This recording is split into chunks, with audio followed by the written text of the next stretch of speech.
Cette semaine à Vidéoterreur, on revisite l'horreur des années 80.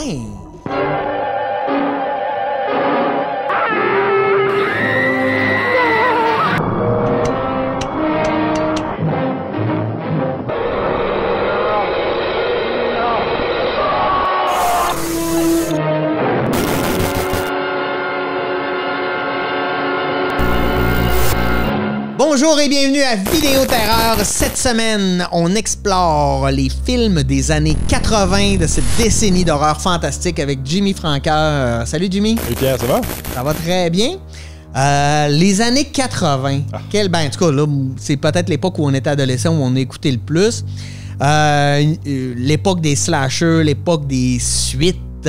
Comment tu définirais les années 80 au niveau du cinéma d'horreur?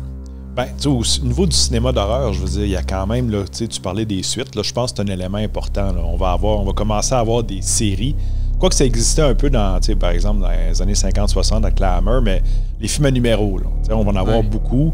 Moi, je trouve que les années 80, c'est vraiment comme quelque chose de coloré. Il y a comme une... Mais tu sais, dans les années 70, on était plutôt, je dirais, dans la férocité. Dans les années 80, il y a quelque chose quand même de plus léger. L'horreur est un peu plus, je dirais, éclatée. Y a-t-il des éléments dans les années 80 qui ont dans la vie réelle, qui ont peut-être influencé le cinéma des années 80? Ben, beaucoup de choses. T'sais, les années 80, on a l'ère Reagan, on a l'avènement du sida, la guerre froide. Puis, je pense que dans les années 80, en fait, même dans la société américaine, il y a comme deux tendances. Il y a comme une espèce d'optimisme débridé, puis en même temps, toujours en bruit de fond aussi, une espèce de crainte. C'est la période aussi où on a encore peur des conflits atomiques. Il y a toujours cette espèce de tension entre, tout va bien, amusez-vous, mais en même temps, ayez peur parce qu'il y a on est en tension. Le sida, fait que il y a toujours le rapport un peu peur et plaisir. Puis dans le cinéma des années 80, je trouve qu'on retrouve ça. Il y a comme un côté aussi, éclaté, amusant, mais en même temps, l'horreur est toujours comme un peu en sous-jacent cette espèce de on va voir beaucoup de films d'horreur un peu humoristiques aussi à cette époque-là. Oui, ça c'est un point important. Là. Par exemple, dans les années 70, je dirais que les cinéastes ont quand même une bonne marge de manœuvre pour faire ce qu'ils veulent. Le MPAA, en fait, qui est l'organisme qui va, je dirais, censurer puis donner aussi les, comment on dit ça en français, les ratings, là, pour 13 ans et plus, ainsi de suite, vont se mettre à s'acharner, je dirais, sur l'horreur de façon quand même importante. Ce qui fait qu'à un moment donné, les films ont le choix soit d'être classés, par exemple, 18 ans et plus, qui est un peu un suicide là, économique, ou même X, ou, encore une fois, d'essayer d'amadouer un peu pas les critiques, mais les censeurs en faisant un peu de la parodie de l'horreur. Fait que, on parlait aussi de qu'est-ce qui démarque les années 80. La comédie d'horreur, je pense, va prendre une importance de plus en plus grande. À mon avis, là, c'est à peu près, je pense que dans la fin des années 80, c'est ce qui va peut-être tuer un peu l'horreur à quelque part là, pour une période. C'est l'humour, c'est comme la seule plateforme qu'on a à un moment donné. Ouais, puis on va développer aussi à cause de ça on va essayer de sortir des paradigmes de l'horreur classique. Puis là, on va avoir des ascenseurs qui tuent, des frigidaires qui tuent. On va avoir là, vraiment... de la crème glacée qui tue, comme de les stuff. Clowns. En tout cas, on va revenir à on va en essayant d'innover, finalement, on rend ça un peu risible. Oui, bien, il y a de ça aussi. Là. Puis comme je dis, je pense que c'est une façon aussi d'amadouer les censeurs. Mais en même temps, la décennie précédente, des années 70, où on était quelque chose d'assez comme dans le réel, puis on voulait quand même assez réel. Là, je pense qu'on reprend aussi avec peut-être une tendance à vouloir éclater, puis peut-être faire un pas aussi de recul avec le réel. Là. Puis, je sais pas si je me trompe, mais j'ai l'impression aussi que dans les années 80, c'est là où on commence à avoir du cinéma d'horreur d'auteur. Donc, des grands réalisateurs qui décident de s'attaquer aux gens. On avait eu un petit peu dans les années 70, mais je trouve que là, il y a des grands réalisateurs qui vont dire « Attends, si Spielberg peut en faire, moi aussi, j'ai une idée qui pourrait être horrifique et qui pourrait faire du grand cinéma. » Ben, moi, sincèrement, je pense que dans les années 80, c'est ça qui émerge. T'sais, à part Alfred Hitchcock, là, qu'on pouvait reconnaître visuellement, les gens savaient c'était qui. Dans les années 80, on commence à avoir ça. On va avoir des gars comme John Carpenter, David Cronenberg, Dario Argento, Fulci dans son âge d'or. On a beaucoup de réalisateurs. Puis là, dans les années 80, dans l'horreur, on commence à avoir pas juste des films d'horreur, mais on attend le prochain, par exemple, Carpenter. Donc, on commence à avoir des réalisateurs dont le nom est synonyme aussi, je dirais, d'un style. Là.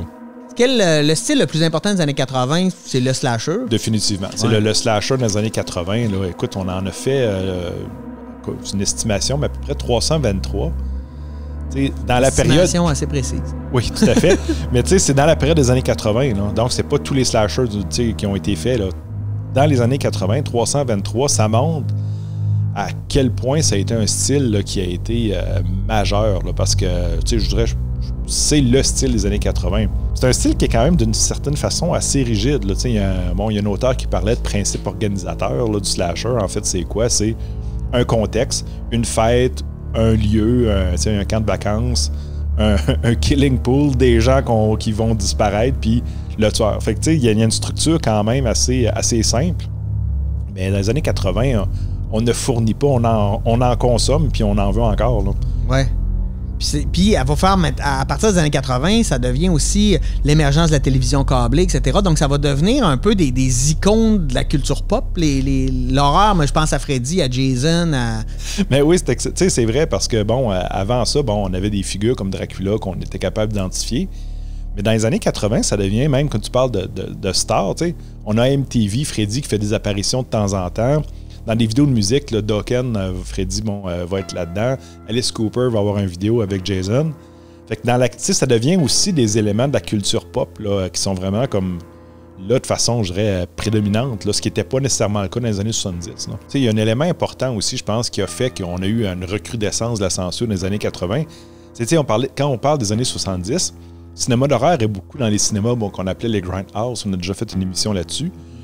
À ce moment-là, tant que le cinéma, je te dirais, se fait dans des salles obscures à New York, ça intéresse personne. Mais dans les années 80, on parlait de clubs vidéo.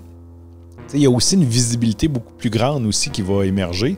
Fait que les films qu'on n'aurait probablement pas vus à la maison, mais là, on les voit à la maison avec le VHS, puis le bêta aussi, on s'en souviendra, paix à son âme. Fait que, tu sais, en fait, aussi, il va y avoir une réaction aussi, comme par exemple au niveau des slashers, là, qui va être vraiment intense là, au niveau de la censure, parce que on a des parents qui voient un peu ce que leur enfant loue, alors que quand ils étaient, encore une fois, là, au centre-ville, dans une salle peu connue. Fait que, je dirais, puis, tu sais, faut pas oublier aussi que, tu sais, dans les années 80, il y a 30% de plus de films d'horreur qui vont se produire comparativement aux années 70. Fait qu'à un moment donné, j'ai l'impression que c'est une réaction aussi à ça, là. C'est comme on veut freiner un peu la vague, là. Ouais. Et puis, on a aussi le 3D là, qui fait son apparition. Oui, brièvement, dans l'horreur, ça n'a pas été une tendance là, qui était de longue durée, mais on en a eu quelques-uns. Jaws 3D, Friday 13 3D. On a eu Amityville 3D aussi. C'est une tendance qu'on dirait un peu qu'on voulait faire réémerger, là, qui était populaire dans les années 50, mais ça va être de courte durée. Là. Mais c'est quand même typique, je pense, des années 80. Ça va revenir beaucoup plus tard ensuite. Là. Génial! Donc, on serait rendu au moment où on fait notre top de films à voir selon les années, les années 80. On va commencer en 1980. Je ne sais pas sur quoi tu t'es arrêté comme film à voir. Friday 13, Vendredi 13, parce qu'encore une fois, c'est probablement un film, c'est le slasher qui va lancer probablement aussi. Bon, il y avait eu Halloween en 78, mais en 1980, Vendredi 13 va devenir aussi comme quelque chose qui s'impose. Une icône, là. Tout à fait. Oui, autant sur, on disait pas Icon, mais c'est vraiment un film important. Puis, encore une fois, je pense qu'on peut pas l'oublier, celui-là. De ton côté, qu'est-ce que t'as? Ben, je suis d'accord avec toi, mais j'avais comme un deuxième choix que je trouvais important de parler, c'est The Shining. Mm-hmm. Parce que Kubrick, encore là, fait un beau chef-d'œuvre. C'est pas tant épeurant qu'angoissant. Puis moi, j'aime beaucoup ces univers-là. Puis une réalisation encore très complexe avec des scènes, l'ascenseur, les jumeaux, les jumelles, je veux dire. Puis c'est quand même des figures emblématiques. On a Stephen King qui est peu connu nécessairement à ce moment-là, mais quand même qui va devenir important. C'est Kubrick. Puis même oui, tout à fait. Puis même au niveau du temps, c'est pas la structure habituelle, c'est un film d'horreur, ça prend 1h30. Puis là, on va avoir quelque chose de plus long. On va se permettre, je pense, de jouer différemment avec le rythme. Ouais, cinéma d'auteur. 1981. Moi, je suis allé avec Friday 13, partie 2. OK. Pourquoi? Ben, en fait, c'est là que Jason va émerger. En fait, dans le premier, je pense que tout le monde le sait, là, que c'est pas lui qui est... Sinon, désolé. Puis aussi parce que c'est là qu'on va commencer à avoir les films à suite. Là. Oui. Donc, Vendredi 13, partie 2, partie 3 et compagnie. Fait que le 2, je trouve qu'il est fondamental parce que il va aussi camper la possibilité un peu de transformer les films presque en série télé.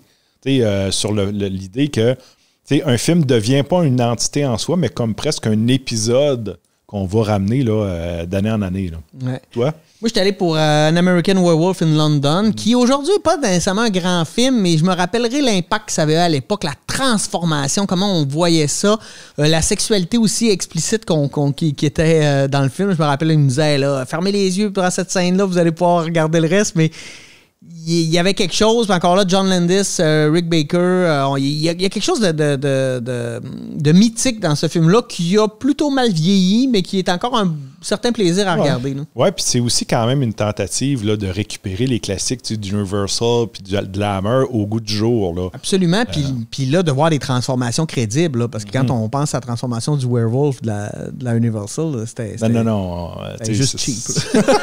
Mais c'était ça la technologie oui, du exactement, temps. Effectivement. 1982, là, j'ai deux choix. Là. Écoute, je suis allé avec The Thing. Ouais, incontournable. Qui est un film qui n'a pas vieilli non plus. Tu sais, on parlait à un moment donné des films là, qui ne vieillissent pas. The Thing, c'est encore un grand film. Les effets spéciaux, là, je dirais, sont durs à accoter encore aujourd'hui. Là, on est loin, tu sais. CGI, les effets par ordinateur ne sont pas arrivés encore, puis on s'en fout. Là. Exactement. Non, mais je pense que dans la suite d'Alien aussi, on va créer avec du plastique, avec des masques, quelque chose de super réaliste. Là. Puis personnellement, je trouve que c'est encore ce qui vieillit le mieux parce que le latex, c'est quelque chose qui existe, qui a une densité qu'on voit. Ouais. Même les effets par ordinateur, je trouve qu'à quelque part, on perd quelque chose. Mais bref, c'est un film important, c'est un film Mais encore une fois, c'est un film qui n'a pas fait de succès à l'époque, c'est devenu un classique. Les gens n'étaient pas nécessairement prêts, je pense, à ce niveau-là d'intensité. T'sais, même aujourd'hui, là, je pense que c'est encore probablement un des films de grands studios les plus gore de tous les temps. Oui, puis c'est un pastiche de Lovecraft aussi, des écrits de Lovecraft. Là, une espèce de suite là, de In the Mountain of Madness. Là. Toi, t'es allé de quel côté? Ben, écoute, c'était mon choix, mais je me doutais que t'allais aller là. Fait que je suis allé du côté de Poltergeist parce que enfant, on s'associait à des enfants, puis l'enfant, les fantômes, c'est comme quelque chose d'assez réaliste. Là. Le premier, je pense qu'il y a ça, puis c'était la première fois, je pense qu'on réutilisait des enfants depuis Exorcist, ramener ça avec un côté de possession, les esprits. Ça m'avait fait peur, la petite fille, tu sais, qui était comme trop sweet, là, puis là, à un moment donné, ouais, je pense que c'est un film qui était marquant pour son époque, là. Ben oui, puis tu sais, tu vas souvent te rappeler aussi de la chanson à l'époque qui jouait partout, là, tu sais, la chanson du film, tu sais, il y avait des t-shirts, c'est devenu aussi, tu sais, comme un film qui a eu une répercussion, un peu comme E.T. à ce moment-là, oui. Là, tu sais, une influence, je dirais, dans la culture de l'époque, là, importante, là. Oui, absolument, absolument. 1983, ça nous amène où? Evil Dead. L'opéra de la terreur. Je te déteste, c'était mon choix aussi. Mais en fait, je sais pas pour quelle raison, mais moi, tu sais, il y a deux choses. Là, on est dans le cinéma indépendant qui va avoir aussi un grand succès. C'est probablement le succès vidéo des clubs vidéo aussi des années 80. L'opéra de la terreur qu'on appelait. Puis, je l'ai déjà dit auparavant, mais c'est ma théorie toute personnelle, mais c'est aussi la fin du cinéma que j'appelle en 3 tiers. T'sais, habituellement, un film d'horreur est construit en... On campe un peu les personnages. Après ça, dans le 2e tiers, on amène des éléments de tension. Puis tout ce qui est l'aspect horrifique est dans le 3e tiers. Evil Dead, je pense que c'est vraiment le film qui a le plus comme jeté ça. Puis on commence dans les minutes qui suivent. Puis en fait, tu pourrais presque dire que c'est un film qui n'a pas 3 tiers, mais qui a une partie. C'est horrifique du début à la fin. Puis ça, c'était presque...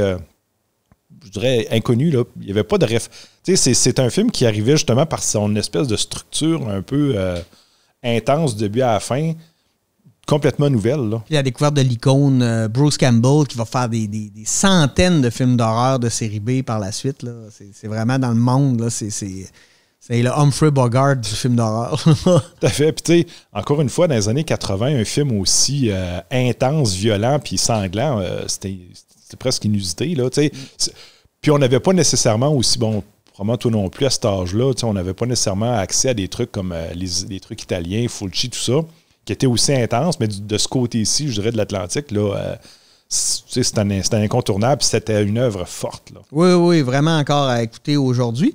Ben moi, d'abord, comme tu as pris ce choix-là, je vais prendre Vidéodrome, parce que J'adore Cronenberg. Ce film-là, c'est comme le début de la peur de la technologie. Mm-hmm. Puis il y a quelque chose de fascinant là-dedans. Bon, c'est des cassettes vidéo, mais il y a cette peur de la technologie-là qui existe. Tu sais, on en parle aujourd'hui. Là. On a peur du big data puis de nos données personnelles, mais on avait déjà ça, mais là, on le rendait sous forme de film d'horreur. Là.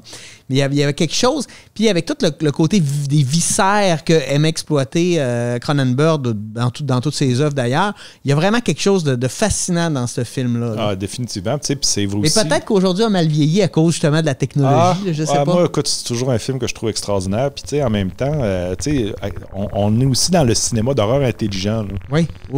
Cronenberg, je dirais, il y a une réflexion en arrière de son œuvre. Non, écoute, c'est un excellent choix. Oui, non, il y a quelque chose, mais je me disais, si je le faisais écouter à quelqu'un qui n'a jamais vu un VHS de sa vie, est-ce que ça a le même impact? Comme quand tu écoutes Ringu en DVD, il me semble qu'il tu perds il y a quelque chose que tu perds. C'est une bonne question. C'est une bonne question. 1984, drôle d'année.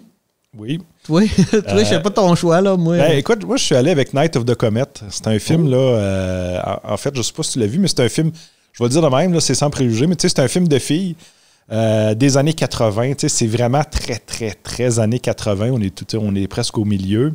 Puis, je trouve ça intéressant, justement, tu sais, que là, c'est des héroïnes là, qui sont à l'avant-plan. Je trouvais que c'était intéressant aussi de changer un peu la structure, puis de mettre des femmes là puis c'est des adolescentes. Puis fait que c'est un film très léger. Moi, je trouve que je l'ai mis pas parce qu'il est révolutionnaire, mais parce que je trouve qu'il va chercher vraiment la saveur années 80 là, à fond la caisse. Là. Toi? Ben moi, vous connaissez mon amour des monstres. Je suis allé avec Gremlins parce que il y a quelque chose là-dedans qu'on passe du cute à l'horreur. Puis ça, l'importance aussi parce que c'est le début des produits dérivés au niveau des films d'horreur. Ouais. Puis Gremlins, ben c'était ça. Tout le monde devait avoir son bonhomme, son porte-clés Gremlins, ses affaires, son toutou de Gizmo parce qu'il est donc bien cute. Mais tu sais, fait qu'il y a quelque chose dans cette époque-là. Puis là, je parle pas du 2 qui est un peu n'importe quoi, qui est une comédie débridée. Là. Mais dans le premier, il y a quelque chose, en fait, qu'on va chercher où on part du cute puis on l'amène vers la peur. C'est un film que je prends encore plaisir à regarder. Oui, c'est intéressant ton point parce que, tu sais, on était justement, là, tu sais, comme on a perverti le cute en quelque chose d'horrifique. Tu sais, je pense qu'on amenait que les enfants ailleurs aussi, là. La porte d'entrée, tu sais, c'est un peu comme un appât. C'est cute, mais en même temps, on t'amenait à toucher autre chose. Oui, puis après ça, ben, c'était aussi un précurseur de quelque chose qui a amené, bon, les ghoulies, les lutins, les creatures, toutes les espèces de petites bébites, là. Oui, souvent avec moins, je pense, d'efficacité. Oui, c'est ça. Mais je pense que c'est un concept qui est quand même intéressant. 1985. Un de mes grands favoris de tous les temps, Fright Night. Ouais. Écoute, c'est une des belles tentatives. On parlait de American Werewolf, d'une belle tentative de récupérer les classiques. On sent le Hammer là-dedans, les films de vampires des années 50. Puis on récupère ça au goût du jour. Écoute, c'est un film qui les personnages sont complexes. Ils sont souvent, encore une fois, le tueur de vampires qui est en fait terrorisé. Il y a une complexité, le jeu des acteurs, Roddy McDowall, tout le monde est excellent là-dedans. Il y a aussi le réel puis le fantastique. On en parle à cette heure maintenant un peu avec les fausses nouvelles, mais on est un peu là-dedans. J'ai vu quelque chose, c'est-tu vrai, c'est-tu pas vrai? On se pose la question, on remet en question notre capacité à comprendre les choses. Vraiment, il faut voir. Oui, je l'ai réécouté avec mon ado de 13 ans cette année, puis il a vraiment aimé ça. Au début, il me regardait un peu. On va pas écouter une cassette VHS. Là, au bout du compte, il a beaucoup aimé. Moi, je t'amène du côté de Reanimator. Étant un grand fan de Lovecraft, je trouve qu'au cinéma, ça a souvent été un peu tout croche, les tentatives d'adaptation. Celle-là, c'est elle que je trouve la meilleure ou la plus près de l'histoire écrite. Peut-être c'est cette histoire-là qui s'adaptait le mieux aussi. Lovecraft était assez sauté dans ses idées, mais qui était plus classique du film d'horreur. Puis quand je l'écoute, je trouve encore ça bon. Même si au départ, je le mettais, mettons, même dans la catégorie peut-être plus série B. Non, au contraire, il est vraiment très, très, très efficace. Je me rappelle plus du nom de l'acteur, mais il est très, très crédible dans la montée de la folie qui amène à vouloir, ressusciter, réanimer les gens, là. Je trouve qu'on est dans quelque chose d'intéressant. Oh non, effectivement. Là, comme tu disais, les idées de Lovecraft sont souvent dures à mettre au cinéma parce que c'est comme des presque cosmique. Ça, c'est vraiment un film qui, encore une fois, qui avait peu d'adaptation. En fait, ce qu'on a pris, c'est, je pense, l'histoire assez près. On l'a mis dans les années 80. Puis on l'a mis dans les années 80. Oui, absolument, absolument. 1986, oui. Moi, j'ai choisi La Mouche. Qui est un remake. Faut aller voir les vieux films parce qu'ils sont avec Vincent Price, qui sont encore cute à regarder, mais zéro épeurant. Là. Mais là, moi, ça, je trouve que c'est un chef-d'œuvre. On a peur. Ça marche, là, toute l'idée de mélanger les corps. Encore là, Cronenberg qui va se dépasser au niveau des viscères. Là. J'ai adoré ce film-là. Comme adolescent au cinéma, ça m'avait scotché bien raide. Ouais, ben ça, c'est un excellent choix. Puis, tu sais, ce qui est intéressant aussi, tu sais, je pense que Cronenberg, qui a toujours fait des films intelligents, je pense qu'on était capable de faire aussi une transposition avec, tu sais, l'espèce du passage de l'humain à la mouche, mais aussi comme tu sais, on voit le cancer aussi là-dedans. Moi, j'ai toujours un peu, puis tu sais, le corps qui est attaqué, puis il y a quelque chose aussi qui est en rapport avec la maladie qui rend ça aussi inconfortable. Pas juste parce qu'on voit, mais aussi un rapport à la maladie. Écoute, c'est un excellent choix. Moi, j'avais mis Aliens, le deuxième. Ben oui, excellent choix aussi. Pourquoi je l'ai mis, en fait? Ben, peut-être sur le côté, encore une fois, l'influence importante, c'est qu'on prend un personnage féminin puis on en fait une actrice d'action. Parce que typiquement, les films d'action, t'es cantonné un peu aux hommes, là, tu sais. Les Stallone et Schwarzenegger de ce monde. Exactement. Puis là, ben, on a comme osé, je pense, y aller avec un film à gros budget où c'est une femme forte, puis ça va teinter plusieurs films après ça, là, je dirais. La plupart même, je dirais, presque rendu au cliché, parce que la plupart des films où ça va être une femme forte d'action, on voit Sigourney Weaver souvent en arrière-plan, mais je pense que c'était novateur de le faire à cette époque-là. Oui, absolument, absolument. 1987, tu t'arrêtes où, toi? Predator. Ouais. Moi, je le mets plus dans la science-fiction, mais je comprends qu'il y a le côté horreur aussi là-dedans. Ben oui, puis encore une fois, là, je pense que on parlait toujours que l'horreur devient de plus en plus tolérée, puis même acceptée, puis encore une fois, on n'est plus dans les grindhouse. Predator, moi, je pense que c'est un peu comme le moment où on accepte d'aller ailleurs, avec, mettons, justement, Schwarzenegger, qui est comme presque dans le pic de sa carrière à ce moment-là. En tout cas, c'est une star importante. Puis là, on l'amène dans la science-fiction un peu horrifique, tu sais. Fait que je pense que c'est, encore une fois, tu sais, comme un moment important. Puis le film a quand même assez bien vieilli, là. Je te dirais, moi, je l'ai revu il n'y a pas si longtemps, puis je trouve encore que c'est un film qui se tient, là. Toi, t'es allé où? J'étais allé à Prince of Darkness. Parce que ce film-là, j'étais allé voir ça au cinéma, j'étais ado, puis je m'attendais un peu à rien. Puis là, on revisite vraiment un peu les pactes avec le diable là, et les démons. Puis je me rappelle de des sauts hallucinants, le miroir. Il y a vraiment là, comme l'autre côté, qu'est-ce qui se passe. Vraiment un film pas nécessairement horrifiant de faire ça m'écarte, mais épeurant au niveau du senti. Là. Moi, j'ai beaucoup aimé ce film-là. Bizarrement, qui n'a pas été un film qui a tellement fait tant de succès avec ça, mais moi, ça m'a vraiment marqué. Mais ça c'est intéressant. T'sais, on parlait de Lovecraft tantôt. Je trouve que c'est un film à saveur de Lovecraft. T'sais, on est dans une espèce de peur là, qui dépasse. Là, c'est pas que des gens, le fait qu'ils sont pris quelque part, c'est pas un tueur. C'est une espèce d'entité cosmique. Puis même Satan, là-dedans, où on devient quelque chose d'une peur cosmique qui transforme un peu tout ce qui se passe. Non, c'est un film important. Oui. Très, très. 1988? Ben, en fait, je vais voler ton réalisateur. Je vais y aller avec John Carpenter, mais cette fois-ci avec des livres. C'est un film aussi bon maintenant. Je dirais, je pense que sur le coup, encore une fois, comme la plupart des films de Carpenter, n'a pas eu un impact nécessairement si fort à ce moment-là. Mais des livres, à ce temps, on voit ça même. Il y a des skateboards, toutes sortes de trucs là, avec cet élément-là. Puis, c'est une critique politique, sociale extrêmement forte. Et de la publicité, de comment même avec nos algorithmes sur les réseaux sociaux, on est manipulé, mais c'est exactement ça. Là. Exactement. Puis, on est comme 20 ans facile en avance. Là. Puis, c'est souvent ça aussi. Hein, les films trop un peu en avance. À ce moment-là, dans les années 80, je ne sais pas jusqu'à quel point on est conscient de la critique que Carpenter veut faire. Mais, film intelligent, critique, génial. Là. Ça, effectivement, c'est un grand. Là. Moi, j'hésite entre The Serpent and the Rainbow, film de vaudou qui est très réaliste, mais mon choix doit s'arrêter sur Killer Clown from Outer Space parce que c'est drôle, mais non, on utilise un peu le film de série B, Mais ça fonctionne, c'était peurant, il y a des meurtres sanglants, les clowns sont horrifiques, sont diaboliques. Moi, j'adore ça quand on mélange les genres comme ça. Puis là, moi, ça a marqué des points. Je trouve que c'est un film qui marche, qui est agréable à voir. Film d'ado, par exemple, là, on n'est pas dans l'horreur psychologique ou tout ça. On est un peu dans une gang de clowns slashers qui arrivent de l'espace. Puis bon, c'est n'importe quoi, mais je sais pas, c'est un film qui me fait plaisir à voir et à revoir. Ben aussi parce que je trouve qu'ils ont osé un peu aller au bout de l'idée. Là. Oui, l'espèce de vaisseau spatial, il a l'air d'une tente de cirque. Les fusils. Sur le plan de l'esthétique, là, c'est vraiment flyé puis c'est génial. Ah oui, il fait des ballons pour les animaux, ça devient des monstres qui mangent. Oui, écoute, il y a vraiment un beau film. Ben, Serpent and the Rainbow, c'était aussi un très bon choix. Là. C'était en fait le Wes Craven là, qui nous avait donné Freddy. Moi, écoute, je suis allé avec Henry Portrait of a Serial Killer.